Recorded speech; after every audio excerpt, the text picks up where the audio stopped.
Greetings, my name is Monty Martin. And I'm Kelly McLaughlin. And we are the Dungeon Dudes. Welcome to our channel where we cover everything D&D, including advice for players and guides for Dungeon Masters. We upload new videos on Tuesdays and Thursdays, so please subscribe to our channel so that you never miss an episode. Continuing our ongoing theme of actually talking about dungeons on a channel called Dungeon Dudes, today we are talking about our 3 easy steps for designing an awesome dungeon for your next game of D&D.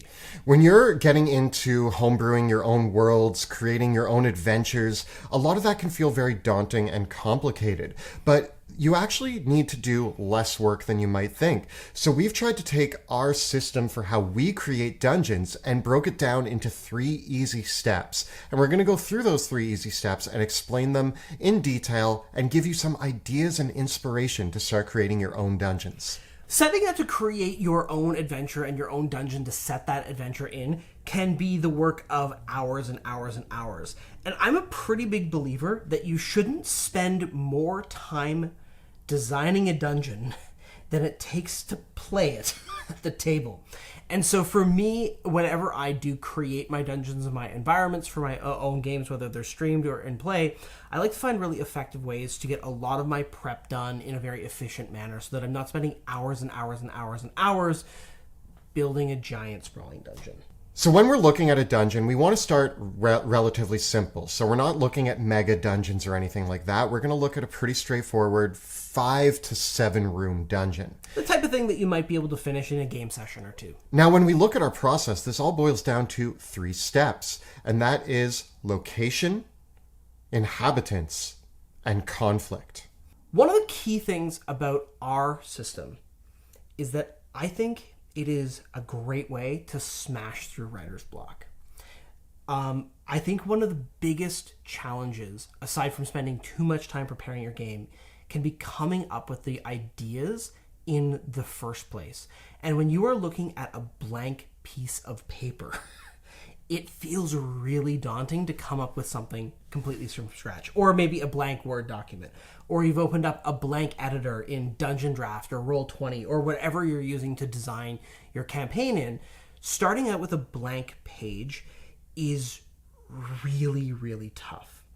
And that's where, for us, in these 3 steps, both in location, in inhabitants, and in conflict, we want to look for inspiration in productive places that are going to help us along the way. Originality isn't necessary for your own home Dungeons & Dragons campaign. Sometimes one of the best ways to create a memorable campaign is taking an existing idea and making it your own. So when we start off with the first step, the location. One of the biggest pitfalls when you're just getting into dungeon design is creating a map. Now, there are going to be people out there who love creating maps and enjoy that process. If that's the case, go for it. But if you are struggling and you're not really sure where to get started on designing a map, good news, there is pretty much a map out there for every situation, every environment, and every type of encounter that you could imagine in the worlds of Dungeons & Dragons. There are so many skilled map makers who are already designing beautiful maps out there. One of our favorites is Dice & Logos. And the reason why we love Dice & Logos is actually the simplicity of their maps. Because oftentimes when you are looking for a map to homebrew off of, you don't necessarily want one that is super detailed and has all the pieces filled in. You want one that will allow your imagination to start coming up with what you're going to fill it with. Dice & Logos presents black and white, simple maps for almost anything that you can imagine. Dice & Logos has been designing maps for tabletop role-playing games for well over a decade now. You've actually probably seen his work in some of the official D&D books as well.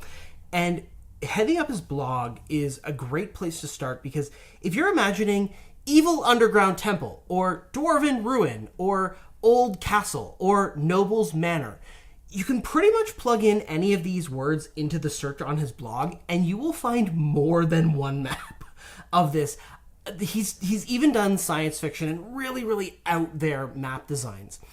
But because the maps are simple line drawings, they're printer friendly, which makes them a great place to start for your own homebrewing work. I love using maps that have been drawn by some fantastic cartographers like 2 Minute Tabletop, Neutral Party, people who have amazing Patreons where they do beautiful full color maps that are perfect for using in a BTT. When you work from these maps, though, oftentimes the color, the detail has already taken takes you a little bit further along in that work process. And you're like, okay, well, this map has a very specific color palette. So because of all the purple and red in this, it's got to be something fiendish.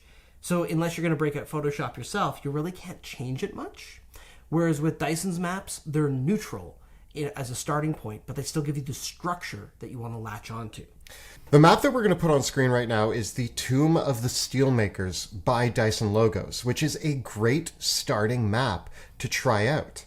This is a map that is perfect to start off with as a 5-room dungeon. When you literally look at it, it's kind of divided into 5 main areas. So this is a map that is perfect for making a dungeon that you can run in a single game session. Now, when we're looking at these maps, another great tool is that you can actually break down your map into a flowchart.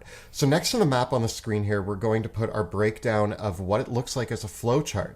And if you actually do this with your maps, what happens is you kind of separate it into the areas that you now need to consider. These are the main rooms and how they flow into one another. Now that we have that, the work on what our location looks like, the flow, the way that the characters might move through it, this is all pretty simply laid out for us. Yeah, and at this point now you might be even looking at the map itself and have ideas about, where it could be, what its history might be, how it might flow together. Often Dyson Logos has a few bits of inspiration that you can use for that. And this is a good time to start scribbling down some ideas of where in the world you might put this map, or who might have built it, or start thinking about a little bit of those lore things. And so when I print my map off or I'm looking at it in my Evernote, usually I'll just jot down a few notes of who lives here, or I might give it a new name that isn't the name that Dyson gave it, or just just jot down 1 or 2 quick ideas of what was your first reaction when you saw this map, because you can come back to those ideas later when we're fleshing out the location to make it more detailed. As another point beyond the maps, if you are looking for something maybe more original that you are creating for your game table and you don't want to use somebody else's map, if you own game tiles or scenery or Dwarven Forge or 3D printed materials, a great tool that you can do is almost, if you've ever played with Lego, following that same idea where you just spill it out in front of you and start piecing it together and see what you come up with. One of my favorite activities, and Monty and I have actually done this to create our own dungeons, we have a little fun game that we play where we spill all of our Dwarven Forge out. We both start at opposite ends, we build into each other, and then we say, okay, we have a dungeon. Now let's talk about what's in here.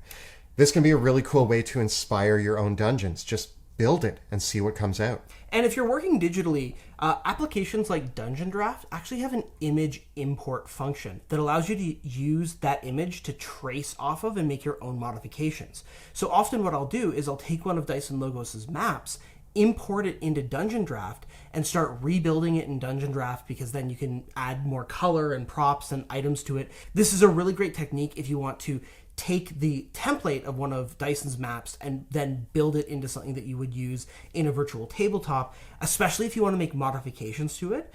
One of the really cool things that I've done with this technique is I've imported multiple maps by Dyson Logos, and I have merged them together and really hack jobbed them into something that was completely original and unrecognizable, but I was taking that starting point from a pre-existing map.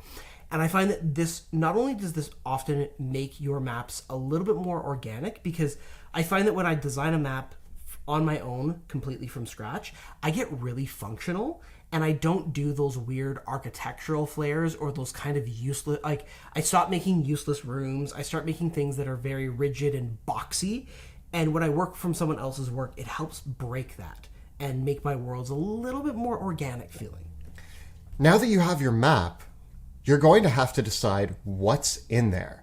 And this brings us to step number 2, which is stocking the dungeon with inhabitants. Now, of course, we might want monsters in there, but there's more to it than that, and you can actually have a lot of fun. And we have a few little guidelines that can bring the inspiration to your dungeon. When I set out to design a dungeon, I always crack open the monster manual and I look for 3 things. Usually when you're making a dungeon, you probably already have a monster in mind that you're itching to use. But I also like to go through the monster manual and flip through and either find a monster that I haven't ever used before, or that it's been a long time since I've used it. And now, of course, you can add Volo's Guide to Monsters, Mordenkainen's Tome of Foes, as well as Van Richten's Guide to Ravenloft and all the monsters in those books to your pool. You can take those books, grab one monster that you love using, and one monster that you've never used before or very rarely use, and just write them down. Put them in the pool. Once you've done that and you have your couple monsters that you're really excited about using, you're going to flip to the back of either the Monster Manual, Volo's Guide to Monsters, and you're going to look at the NPC sections. Same rules apply here. Pick an NPC that maybe you haven't used before, or one that you love and that feels appropriate for what you're imagining for this dungeon. Either way, by adding a couple monsters and an NPC, you're probably already starting to imagine what this might feel like in the dungeon. There's a lot of possibilities here, and you can kind of start to imagine what those scenarios might look like. The reason why I like doing this is it just smashes right through writer's block. Because you are just grabbing something that is already kind of designed for you. You can take the lore, the flavor of that monster, you can use it or not. You can go through those big sections in Volo's Guide to Monsters and be like, oh yeah, I didn't know that hags had all this cool stuff. And just by using the supplemental material that's already in the D&D books, you can probably already see how that maps into the dungeon environment that you picked. But if you do have to do a little bit more work, there's two other kind of micro steps that you want to do here, which is give them all a name. Who are they? Right? Give the NPC a name. Give the monster a name beyond just, dragon, troll. There's a difference between, there's 2 trolls in this dungeon, or there is Urag and Bofo, the trolls that live in this dungeon. As soon as you give a name to a monster or an NPC, it's almost like they start coming to life in a way that you never would have expected them to before. And then you just have to answer the question, what is Urag the troll doing in the Tomb of the Steelmakers? Now, if you want to flesh out your dungeon a little bit more, a few extra things that you can add in. Number 1, I would say look at the treasure options in the book. You're probably going to throw some gold, maybe a few potions and scrolls, but you also want to pick 2 magic items that are either uncommon or rare, or whatever level is appropriate for the player characters that are going in there. Usually my rule of thumb is you want to pick one that is quirky and strange, and one that is practical that the players will want to acquire. Once you've made this list of an NPC, a monster or 2, and a treasure or 2, look at the number of areas that you divided your map into. Do you have roughly the same number of things and areas? Great. Move on to the next step. If there's a disconnect between these 2 things, maybe you want to go back in and grab another treasure or grab another monster, or maybe go into the environment sections of the Dungeon Master's Guide and find a trap or an environmental hazard. Or if there are some empty rooms, maybe just leave those as placeholders for later ideas. It's not necessary to have every single area filled out at this stage, but we want to make sure that we've got a good list of things. We don't even have to commit to where Urag the troll is in the Dungeon of the Steelmakers. Maybe he could be encountered anywhere in this dungeon. We don't have to assign these things in a hard and fast way to each room. It's just important that we know what is in each of them. So now you have your dungeon mapped out, you have the flowchart designed for your dungeon. You've grabbed your monsters, your NPCs, your magic items, and you've kind of decided whereabouts they might exist in your dungeon. Now the next step, and the big question to finish this all off, what is the conflict of your dungeon?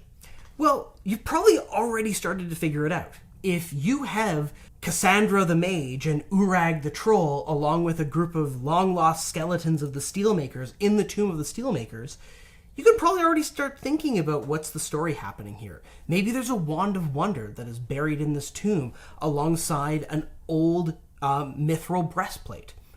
Well, is Urag the Troll wielding the Wand of Wonder? Does Cassandra want to get it from him? How's the story all fitting together here? The question now is, you really want to go through all those pieces that you put in your list and ask, what is its purpose? What is its motivation? Or what is its goal? And as you build in the purposes and motivations for each individual component, they're naturally going to come into conflict with each other, because sometimes, hey, if both Urag and Cassandra want that Wand of Wonder, you've got natural conflict there.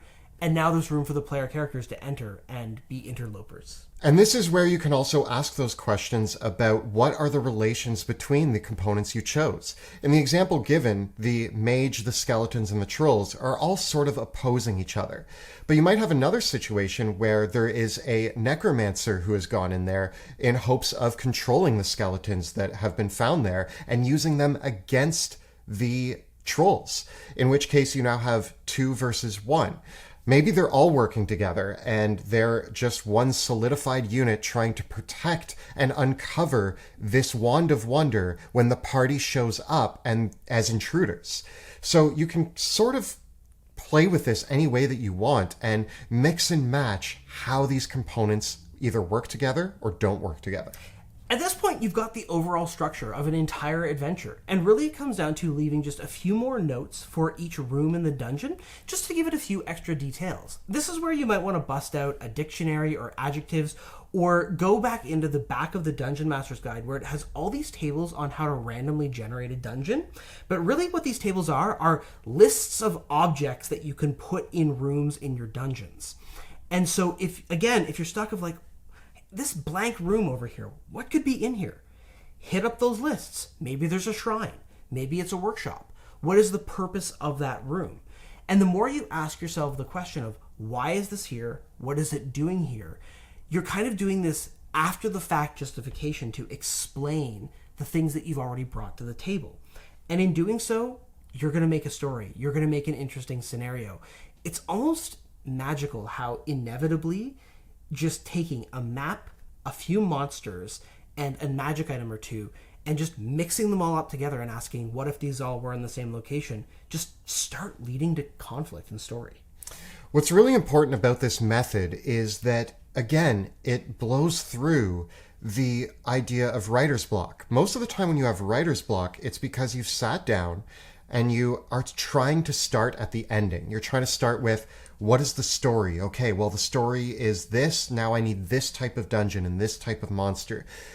Rather than doing that by just throwing in this mixed bag of ideas that you're excited about, it means that by being excited, you're already going to solve the problem of what's here. And now you can start asking those questions of why. And because you are asking why, it gives you an opportunity to think of all the multiple plot hooks that might bring your player characters to this location.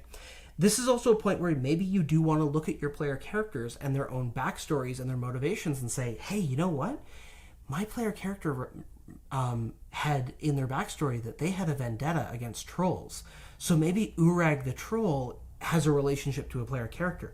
Or maybe this NPC that I've created, this mage, is a friend of one of my players. Maybe one of my player characters is looking for a long-lost family artifact that is the treasure that I put in this dungeon. So this gives you now all those plot hooks that give your players a reason to explore this dungeon and reasons to have interesting motivations with the characters who inhabit it. It's up to you to decide how far you want to go with this idea, but essentially the idea here is to find a list of ingredients, put them in front of you, and start thinking about all those ways that they fit together. Much the same way that, we played with Lego sets or Dwarven Forge, when you have the pieces in front of you, the experimentation that happens is really productive at finding out all the possibilities of how things could interact. So this has been our guide to designing a dungeon in 3 simple steps. We hope that this helped you in designing some dungeons, and tell us about some of the great dungeon creations that you've made in the comments below. The videos that we create on our channel are made possible thanks to the incredible generosity of our Patreon supporters. If you enjoy the work that we do here on YouTube, please consider supporting us by following the links in the description below. And don't forget to check out our live play Shadows of Drakkenheim, which airs Tuesday nights at 6 p.m. Eastern on Twitch. You can find all the previous episodes right up over here. And we've got plenty more advice for Dungeon Masters right up over here. Please subscribe to our channel so that you never miss an episode. Thank you so much for watching, and we'll see you next time in the dungeon.